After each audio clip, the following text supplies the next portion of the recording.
on est en forêt de Fontainebleau, en plus dans le cadre de Natura 2000, on a la possibilité d'avoir des contrats pour entretenir ces milieux. On parlait ce matin d'un contrat pâturage, c'est le cadre dans lequel on évolue avec les Champs du Possible et Alexandre pour la gestion des milieux ouverts ici à Fontainebleau. On a des réserves biologiques dites dirigées. L'objectif de ces réserves biologiques dites dirigées va être d'avoir une gestion dite conservatoire.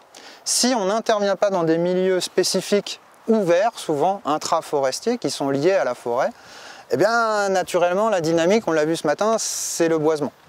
Donc il y a des zones où on a défini des enjeux par rapport à l'existant, les naturalistes en parleront tout à l'heure, il se trouve qu'ici on est sur une zone à très haute valeur environnementale potentielle. 22 000 hectares de forêt, 2500 hectares de réserves, mais 1500 seulement de réserves dirigées dans lesquelles on intervient, ce n'est qu'une petite fraction de la forêt.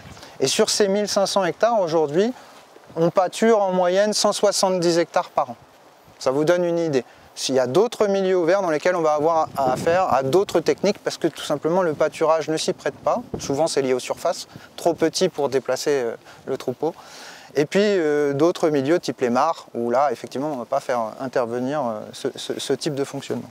L'idée c'est que chacune des couleurs ici représente des habitats bien particuliers et que associés à ces habitats, on va avoir un certain nombre de préconisations de gestion, nous, ONF, que je peux vous donner ici. On va nous dire, dans cette zone-là, l'habitat est dégradé, il va falloir agir. Typiquement, lutter contre l'envahissement par les ligneux, dans le cas présent. Et puis des endroits où l'habitat est dans un état moyen et où là, on va avoir plutôt une veille et peut-être éventuellement avoir des actions expérimentales, aller voir ce que ça pourrait donner dans telle ou telle zone de pâturée. L'avantage qu'on a trouvé dans le système qui est maintenant depuis 7 ans, c'est ça, ONF Champs des Possibles, c'est que historiquement, le pâturage, comme il était dit, c'est ce qui entretenait les milieux très ouverts, peut-être trop ouverts pour un forestier, mais qui pouvait justement entretenir ces milieux particuliers qui sont liés, on va dire, à ce milieu forestier. C'est-à-dire que ces milieux ouverts sont vraiment liés à la forêt.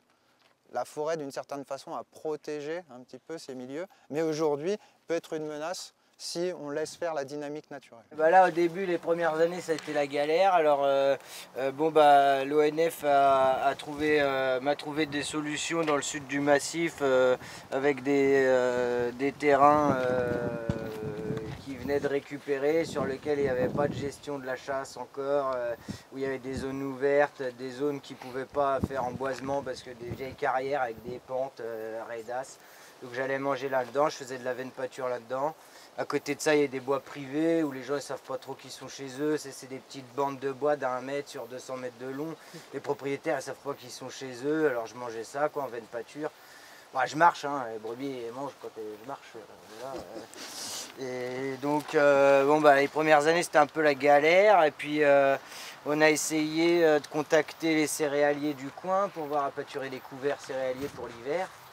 Et puis le premier a répondu, et puis après il y a eu un effet boule de neige, et puis aujourd'hui je pâture un domaine agricole qui fait 600 hectares, qui est en agriculture biologique. Les premières années c'était un peu, j'étais en bordure de massif et je faisais de la veine pâture un peu à droite à gauche. Quand il y avait des nuages j'allais dans les jachères, quand il y avait, on faisait un peu ce qu'on pouvait pour nourrir les animaux et garder la tête haute. Et puis de fil en aiguille, à partir du moment où on a mis les onglons chez le premier céréalier, là c'était bon. Là après les autres, ils ont voulu faire pareil, et puis là les surfaces sont devenues... là aujourd'hui je refuse des surfaces. Voilà. C'est quand même une spécificité parce que du coup tu es toujours à pied.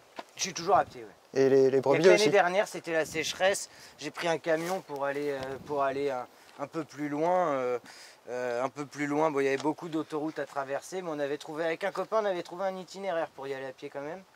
C'était vers Limours, je ne sais pas si ça vous dit. Eux, ils ont plus de pluviométrie que nous, donc, et puis ils ont des sols beaucoup plus profonds. Du coup, il y avait de l'herbe là-haut. Il y a un céréalier bio qui, depuis plusieurs années, m'envoie des... Ah, tu veux pas venir? Et puis bon, je lui dis, il y a une année où c'était bon. Quand même, t'es quand même à 2000 € en camion de chez moi. Alors, pour traverser, c'est nous qui bloquons quand même la circulation. Ouais, ce qui est bien pour les routes, c'est d'avoir du monde qui arrête. On met les panneaux réglementaires et tout, parce que... Mais autant habituellement, quand on bloque une route, les gens sont rarement gentils. Autant là, il y a des appareils photo qui sortent, des bravos. C'est vrai que l'image, c'est plus facilement accepté d'attendre 5 minutes voilà, quand on voit le troupeau passer, quoi. Aussi, on a la chance, nous, au ONF, d'avoir quand même le berger qui est en permanence ici, parce qu'on est à Fontainebleau, au premier site naturel visité en France. Autant vous dire que la première question, moi, quand j'ai découvert le projet, je dis mais comment il va y avoir des interactions forcément. Le berger, il risque de voir des brebis disparaître, il risque d'avoir des problèmes justement d'acceptabilité globalement, les chiens.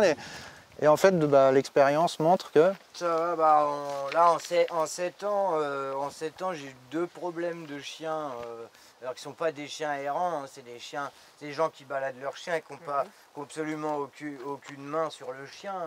C'est le chien qui balade le maître plus que l'inverse. Quand j'arrive en plaine agricole, l'hiver, là par contre, j'ai des vols. Là. Et puis alors avec le Covid, ça n'a pas amélioré les choses. Hein. Et dire, y a la première année du Covid, on s'est fait voler une vingtaine d'animaux. Hein. Ah oui. Donc moi j'étais pas trop pour les patous. Là on en a acheté 2. Hein. Je fais des parcs de 48 heures maximum. Je fais pas trop long, parce que là dans des végétations comme ça c'est super. Il y a une diversité qui est absolument incroyable. Mais si je fais des parcs qui font une semaine ou 15 jours, imaginons, les brebis, les 3-4 premiers jours, elles vont s'éclater à manger que ce qui est meilleur. Et puis après, le reste du temps, elles vont manger de l'herbe qui est moins bonne et qui leur fait moins plaisir. En ayant une rotation très rapide, comme ça, elles ont toujours de l'herbe neuve, c'est toujours neuf, elles sont contentes, elles changent de part tous les jours. Ça me plaît mieux comme ça. Et puis sur la gestion du milieu, c'est mieux aussi pour toutes les graminées sociales comme le brachypode qui sont un peu difficiles à manger parce que pas très appétantes. D'avoir des petits clos, ça les force quand même à manger, ça fait moins de zones de refus. Pour la broussaille, c'est pareil. Donc je trouve que c'est des petits clos comme ça allie une bonne gestion de l'espace naturel et des contraintes que peuvent nous proposer les gestionnaires d'espace naturel, mais ainsi que pour les brebis c'est bien aussi parce qu'elles ont quand même toujours une bonne assiette, quoi, diversifiée, riche et avec du bon. Pas que des pâtes au beurre. Est-ce que vous voyez des différences entre là où vous êtes passé avec le troupeau et à côté? Oui. On va aller voir. Là ici, vous voyez, on est dans une zone qui est embroussaillée. On ne voyait pas le pied des arbres. Là, ça commence à avoir une tendance à se réouvrir quand même. Bon, déjà, il y avait plein de genêts avant. Là, il n'y a plus un seul genêt. Il y avait vraiment plein de genêts ici. Hein. Là, il n'y a plus de genêts maintenant. C'est des genêts à balai, c'était pas comme ça. C'est des genêts à balai, ouais. Et donc la paille de brachypode qui a diminué. On a quand même, vous voyez, si on regarde comme ça, vous arrivez quand même à aller assez loin. Votre regard, il arrive quand même à trouver à percer à travers les broussailles. Avant, c'était impossible, hein, ça s'arrêtait pouf. Et donc là, ça a quand même une certaine tendance à se réouvrir, sachant que là, on est sur une zone où il n'y a pas eu, d'aide mécanique, c'est-à-dire qu'il n'y a pas eu de débroussaillage fait soit par des machines, soit par des êtres humains avec des petits coupe-coupe, alors qu'on va aller vous montrer d'autres zones où ça a été le cas. Il y a eu pâturage plus débroussaillage, et donc nous aujourd'hui avec Audrey, la question qu'on se pose, c'est finalement là où il n'y a pas eu de débroussaillage, et le résultat de réouverture du milieu et de lutte contre la broussaille, on a l'impression que c'est plus efficace là où il n'y a pas eu des broussailляges que là où il y a eu des broussailляges. Bon, il y a peut-être un truc à percer en suivi. Alors il y a eu différentes actions de gestion sur tous les sites, hein, mais la problématique citée par Alexandre, on a toujours des problèmes de moyens. On a plus de surface à traiter que de moyens, à la fois financiers et humains. Et effectivement, il faut prioriser. Donc les sites qui ont été choisis sont des sites sur lesquels il y avait un enjeu fort et sur lequel nous on voyait bien que il allait falloir trouver d'autres solutions complémentaires à celles qu'on utilisait déjà. Et effectivement, avec l'expérience, on se rend compte qu'il y a peut-être des méthodes qui sont utilisées qui n'amènent pas toujours le résultat qu'on voulait. Et c'est là que je vais laisser parler maintenant Guillaume, c'est que nous, en fait, gestionnaires, on veut mesurer l'effet de nos actions. Donc faire des choses, c'est bien, mais c'est bien si on les suit.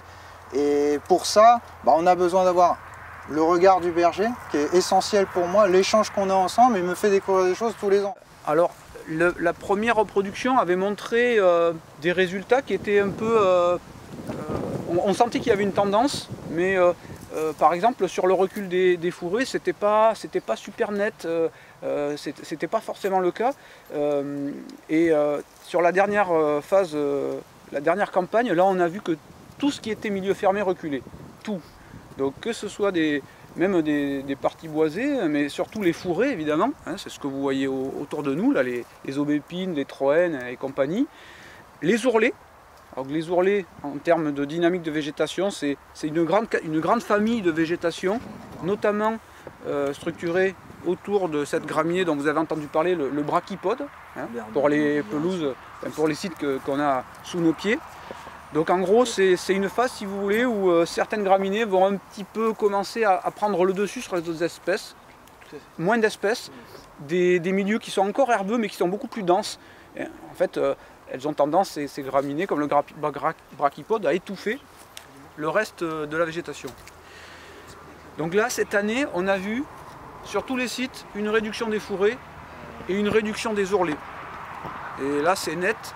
Si vous voulez, en fait, ce qui pouvait expliquer le fait qu'il y avait encore des fourrés qui augmentaient, c'est que ça fait un petit peu un effet...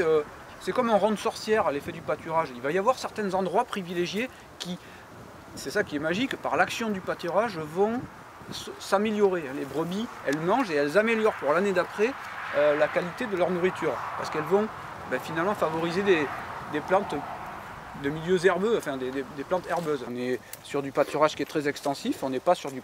Le bocage c'est bien, je ne dis pas ça, mais là on est sur un pâturage qui ressemble à ce que ferait, qui se rapproche de ce que feraient des animaux sauvages, donc on a cet aspect hétérogène. Globalement c'est positif parce que sur les espèces patrimoniales, comme je vous dis, il n'y a pas de perte. Sur d'autres sites, on a fait venir aussi le CBNBP, on a demandé l'avis de ces experts botaniques, et bon, on leur a montré des sites sur lesquels ils ont été plutôt enchantés, hein, donc nous on était plutôt rassurés. Et une preuve aussi de l'action du pâturage qui est positive, donc Audrey le disait, c'est des critères visuels hein, qu'on peut voir en fait quasiment sur photographie. Sur les fourrés, vous voyez, bon, c'est un peu cet effet tunnel. Hein, vous voyez que les brebis, en fait, elles vont passer en dessous, elles vont finalement créer un sous-étage pelousaire en dessous des arbustes épineux. À d'autres endroits, ça peut être aussi plutôt de l'effet bonsaï. Si les arbustes étaient déjà petits et qu'elles passent dessus, bon, ils les font... Elles vont faire crever les petits arbustes et puis ils vont végéter en étant tout ça tout petit. Et l'autre aspect différent, c'est la disparition en fait du chaume au sol. Ce chaume mort au sol, il disparaît. Donc ça on le voit, c'est un critère qu'on mesure et à chaque fois sur toutes les placettes, il n'y a plus rien. Quoi. Enfin, moi, les premiers inventaires, toutes les placettes, c'était des champs de paille. On avait de la paille sèche accumulée et on voyait pas le sol. Là aujourd'hui, peu importe où vous allez vous baisser, même si vous allez vous allez voir le sable, vous allez voir le sol.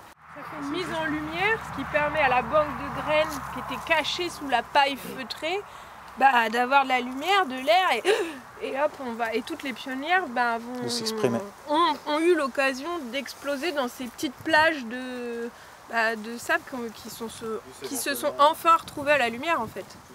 Et donc voilà, ça fait partie des plantes qui profitent justement de cet effet pâturage. On les trouve beaucoup sur les milieux ouverts comme ça, là, hein, typiquement sablo-calcaire. Dans le suivi, est-ce que vous visez à terme une sorte de, comment je pourrais dire ça, d'échelle de densité de brebis, etc. pour arriver à un équilibre maximum à terme? Mais ça, en fait, le problème, c'est que c'est la même. C'est comme dire, t'as quelle surface? T'as 10 hectares, ok, tu peux avoir 80 brebis. Le truc, c'est que d'une année à l'autre, on ne sait pas. Là, cette année, il y a eu de l'eau en pagaille, on est sur du sable, c'est de l'hydroponie, quoi, ça pousse tout seul.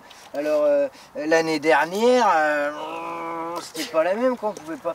Donc, j'ai envie de dire, on essaye de... Enfin, moi, en tout cas, j'essaye toujours de réfléchir avec le comportement naturel des animaux, c'est-à-dire, il n'y a plus d'herbe, on se casse. on va voir ailleurs. Et bon, bah il y a de l'herbe, on reste. Et c'est pour ça qu'on fait des transhumances. De toute façon, les herbivores ne doivent pas rester bloqués, ils doivent continuer d'avancer, sinon on ne pourra jamais, les transferts de fertilité, tout ça, là je m'égare, mais vous voyez, on peut pas se dire, bon bah il y a telle surface, il faut qu'on arrive à tant d'animaux. Non, il y a des années, on aura tant d'animaux sur une petite surface, mais l'année d'après, il faudra qu'il y ait plus de surface. On va essayer de jouer comme ça sur les...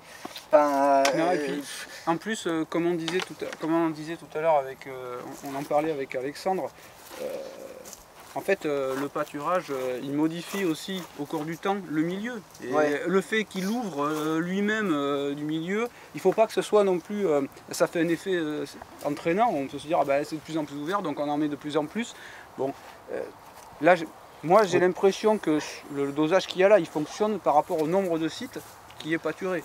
Après, peut-être que ce qui peut être intéressant, c'est peut-être d'avoir d'autres troupeaux qui iraient sur d'autres sites. Voilà, alors c'est pas facile. Hein. Donc on a comme ça une guilde d'herbivores, enfin les brebis s'inscrivent dans une guilde d'herbivores globale, quoi. Et donc en améliorant le pâturage, parce qu'elles, on les force à pâturer ici, elles vont permettre aux autres de venir... on voit qu'il y a les sangliers. Les sangliers ils viennent énormément après les brebis. Tu vois, ils passent après les brebis. Et il y a les crottes, les insectes qui sont attirés par les crottes, ils viennent labourer derrière les brebis. Et on s'est rendu compte avec Audrey que les sangliers, là où ils labourent, quand ils labourent dans des herbes comme le brachypode, cette herbe dont on vous parle depuis tout à l'heure, parce que c'est pour moi une des herbes les plus difficiles à manger, parce que c'est la moins appétante pour mes brebis, mais quand les sangliers passent dans le brachypode et qui font un léger labour, ce qui se passe derrière, c'est qu'on a des plantes plus pionnières qui apparaissent. Et là, les brebis, elles vont aimer ce qui s'est passé. Alors pas l'année du labour, évidemment, on râle tous, hein, parce que on est paysans avant tout. Mais l'année d'après, là où le sanglier est passé, ça va faire une belle petite pelouse très intéressante et très appétante pour les brebis, parce qu'ils vont avoir réouvert, quoi. Donc il y a des choses comme ça, là, on ne peut pas dire cette surface, il y aura tant d'animaux. Déjà on est dans un espace naturel, donc on n'est pas en vase clos où on empêche les autres de venir. Les autres herbivores sont les bienvenus évidemment, parce qu'ils ont un rôle en plus. Tu vois, les brebis elles vont manger des ligneux jusqu'à 1,20 m alors que les cerfs vont les manger jusqu'à 2 mètres. Donc il y a quelque chose qui... Voilà, les cerfs vont pas casser les branches du bas des aubépines. Par contre, les brebis, avec leur laine, elles vont avoir un super effet de débroussaillage. En passant là-dedans, elles t'arrachent des rameaux extrêmement grands, qui ont déjà plusieurs années. Donc, c'est toujours cette action mécanique. Si c'est pas pâturé une année, moi, je pense que c'est pas grave. Je sais pas ce que vous en pensez. Initialement, ce qui était prévu, c'était d'intervenir tous les 3 ans sur ces sites ouverts, quelle que soit la nature de l'intervention, pour ne pas intervenir tous les ans. Alors aussi pour des raisons d'efficience économique, vous en doutez bien.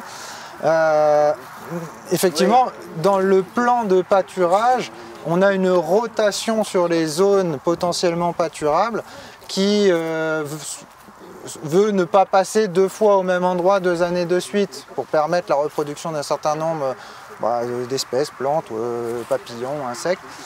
Donc c'est vrai qu'il faut avoir une marge de manœuvre. Et quelqu'un, ça m'a fait aussi plaisir ce matin, voilà, quand le conservatoire en parlait, avec qui on peut discuter et adapter. C'est-à-dire que oui, on est en prestation, oui, mais parce que l'idée c'est que nous on est très contraignants. Faut accepter de venir sur des surfaces des fois qui, premier abord, ça fait un peu peur pour un berger, quoi. Je ne sais pas si vous l'avez dit, j'ai juste raté un petit bout, mais je voulais savoir comment vous êtes rencontrés en fait. Est-ce qu'au départ c'est l'ONF qui a lancé un appel d'offres? Est-ce que c'est l'éleveur qui est allé taper à la porte de l'ONF? Comment c'est passé? Ça s'est passé que bon, donc moi je viens du réseau naturaliste francilien. J'étais en BTS gestion protection de la nature, en apprentissage. Sur les sites que je pâturais, il y avait sur les sites sur lesquels je faisais des suivis botaniques, etc. Amphibiens, reptiles, et puis oiseaux, et puis papillons, non libellules. Voilà, ça c'était les matières que j'étudiais. Donc il y avait une bergère qui venait pâturer, et puis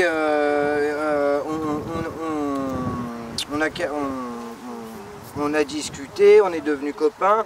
Je suis venu l'aider assez souvent à poser des clôtures, à faire des soins aux animaux. Et fil en aiguille, elle m'a passé son chien, elle m'a dit va garder les brebis. Pouf, pouf, pouf. Et puis là, j'allais au boulot, paf, j'embauchais. Et puis tac, j'allais aider la bergère. Alors bon, c'est pas terrible. Donc j'ai quitté le patron et j'ai dit, et donc elle était à Champ des Possibles, couveuse d'activité agricole. Donc je me suis dit, bon, bah, il y a peut-être moyen de devenir agriculteur, de faire un truc. Je me suis lancé j'ai essayé leur parcours. Et au sein de Champ des Possibles, Sylvain Péchou, qui est encore là ou pas? Non, il est parti. Je peux peut-être pas balancer sur lui comme ça. Alors. Si, il est là, il est là, là-bas. Et Sylvain, il avait plus ou moins pour projet de devenir berger en forêt de Fontainebleau avec un copain à une époque. Et puis bon, ça s'est pas fait pour différentes raisons. Et moi, je devais reprendre, théoriquement, je devais reprendre la place de la bergère dont je vous parlais parce qu'elle avait prévu de partir en bord de Loire pour rejoindre Paste-Loire qui avait réussi à la débaucher. Ouais, typique comme ça. Et bref, et donc, et du coup, en même temps que je suis rentré à Champ des Possibles, il y a un autre gars qui est arrivé, qui a toqué, qui a dit ah, moi aussi je veux devenir berger. Ça faisait des années qu'il voulait des éleveurs, des bergers, il trouvait personne. Puis là, la même année, il y a 2 gars qui arrivent. Sauf qu'il n'y avait qu'un terrain. Et donc Sylvain, il savait qu'à Fontainebleau, il y avait eu plus ou moins un projet, enfin en tout cas que l'ONF, sur ses réserves biologiques dirigées, aurait pu souhaiter faire du pâturage, mais faute d'avoir du monde pour le faire, ça s'est jamais fait. Un projet qui a quand même une vingtaine d'années, hein, 20-25 ans. Et donc ça s'est jamais fait. Moi, grâce au réseau que j'avais, on a eu la bonne personne qui nous a permis de nous mettre en relation avec les bons interlocuteurs à l'ONF, voilà, des bureaux de gestionnaires d'espaces naturels, de gens un peu haut placés, quoi. Et donc, bon, bah, ça a bien collé, ils nous ont fait confiance, on a signé une convention de 3 ans de partenariat expérimental. Après, l'ONF a dû faire, comme c'est une administration, a dû faire un marché public, hein, voilà, alors là, je sais plus trop comment ça s'est passé, ouais. Ça a été difficile. On a fait la candidature, mais bon, il n'y a pas de candidat. Donc voilà. Même les lycées agricoles ont été démarchés. Avec un cahier des charges. Ouais. Les lycées agricoles avaient été démarchés localement parce qu'on ne trouvait pas, quoi. Il n'y a personne. Puis bon, c'est quand même un profil particulier, vous avez vu, BTS, GF. GPN. Pardon, GPN. Des formations. et ensuite, quand même, la volonté de s'installer ici localement. Enfin, il y a plus facile, quoi. Donc c'est vrai que c'est un profil un peu particulier. Puis bon, effectivement, Sylvain pourrait en dire plus. Moi, j'étais pas sur ces mêmes thématiques. J'étais déjà à Fontainebleau, mais pas sur cette même thématique. Mais il y a des personnes qui avaient vraiment envie que ça se fasse. Ouais.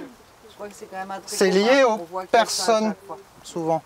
Et là, en l'occurrence, c'est vraiment les humains, quoi. Il y avait les bons humains au bon moment. Il y avait les bonnes personnes au bon moment. Et du coup, voilà, nous on hérite d'une situation où aujourd'hui, bah, ça fonctionne, quoi. Et on est souvent, entre guillemets, consulté, sollicité par les autres ONF qui nous disent « Mais alors vous y arrivez à Fontainebleau, pourquoi pas nous, quoi ?» Voilà, parce que c'est quand même contraint, socialement, on a beaucoup de monde ici. Hein.